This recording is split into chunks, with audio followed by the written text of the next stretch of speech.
On today's episode of MOTOFIT TV, episode number 1, we talk a little bit about strength training. We talk a little bit about nutrition and how to be able to eat on race day. And we talk about whether you should be lifting heavy weights or not.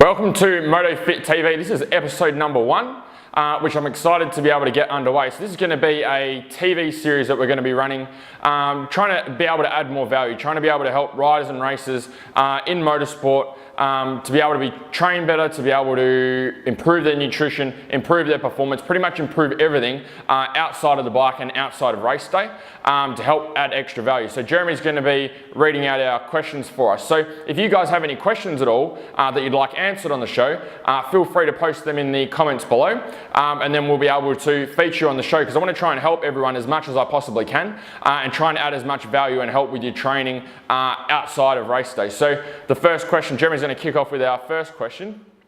The first question is, what should I eat on a race day?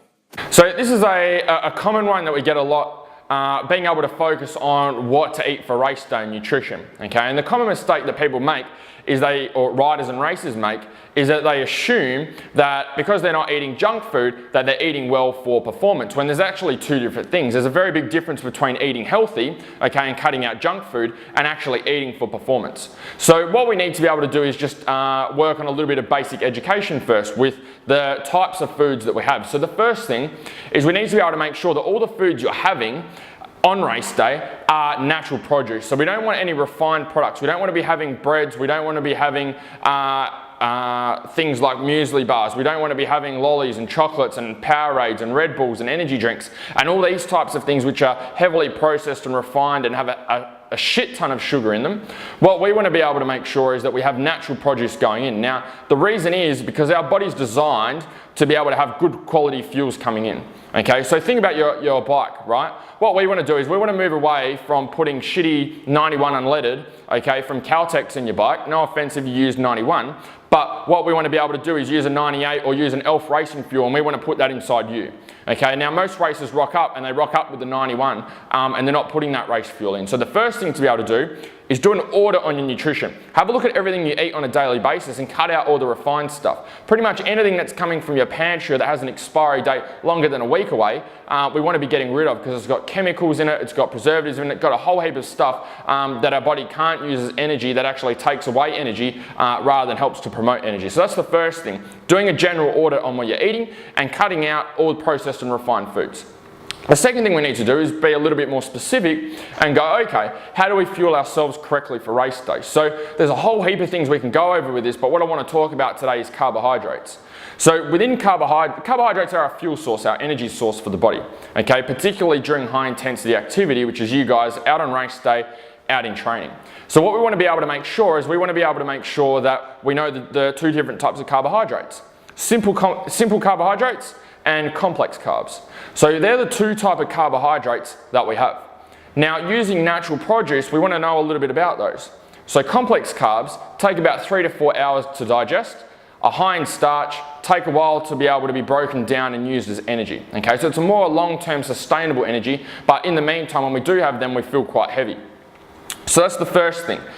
So what we want to make sure is we want to make sure that on the morning of race day and the night before race day, we're increasing those carbohydrate stores. So that comes through sweet potato, brown rice, quinoa, those types of complex carbohydrates, which are going to help to increase our fuel stores, going to help to increase our level of glycogen in the body, which is our fuel in the muscle, okay, ready to go for race day. So that's the first thing. The second thing we want to focus on is simple carbs. Simple carbs take about 45 minutes to be able to break down and use as energy. These are natural sugars, so we're talking things like fruits. So before every single race, we want to make sure that we're taking in a form of good quality fruit. Okay, we don't want tin stuff or canned stuff or stuff that lasts for ages. We want good quality fruit, and we want to have that about 45 minutes before each race to be able to top up our carbohydrate stores. So that's the first area.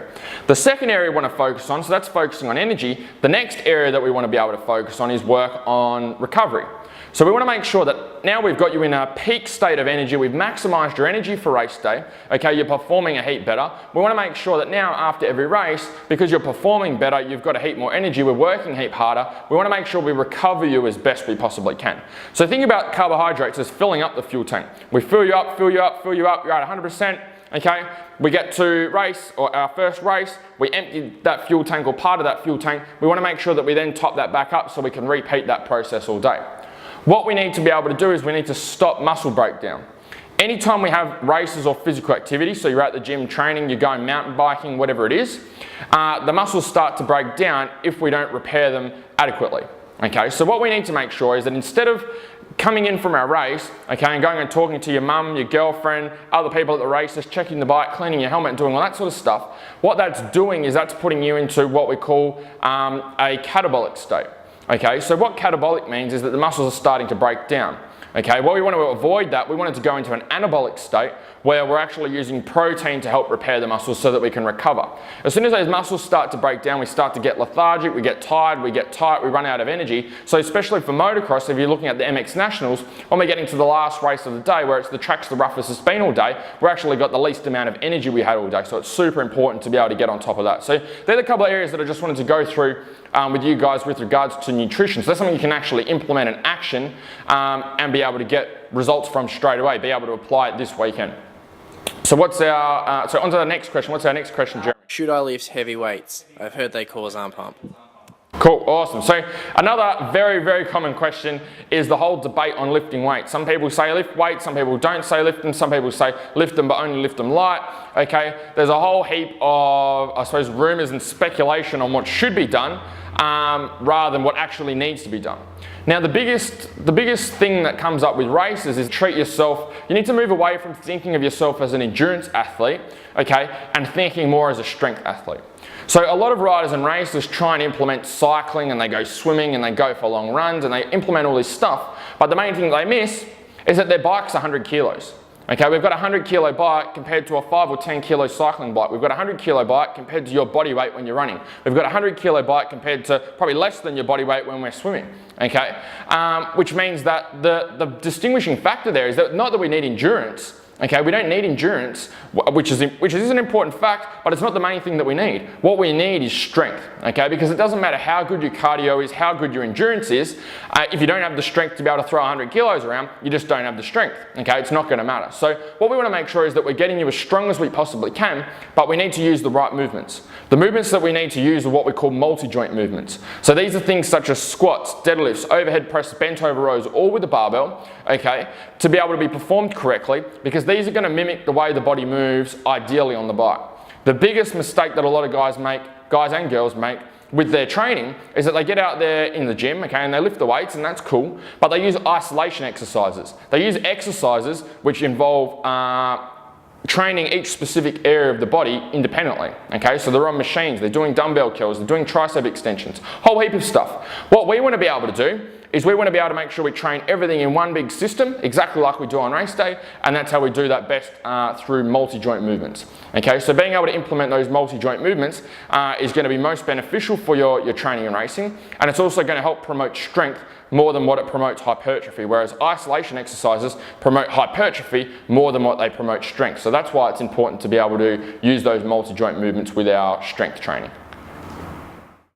Today's question of the day, to be able to get the following shows going, is I want you to post a question. What's one question that you'd like me to answer for you in our next show that you feel is going to be able to help you and help the rest of the riding and racing community out with their training? So I want you to post one question in the comments and we're going to pick a couple out for to be featured in episode 2 of MOTOFIT TV.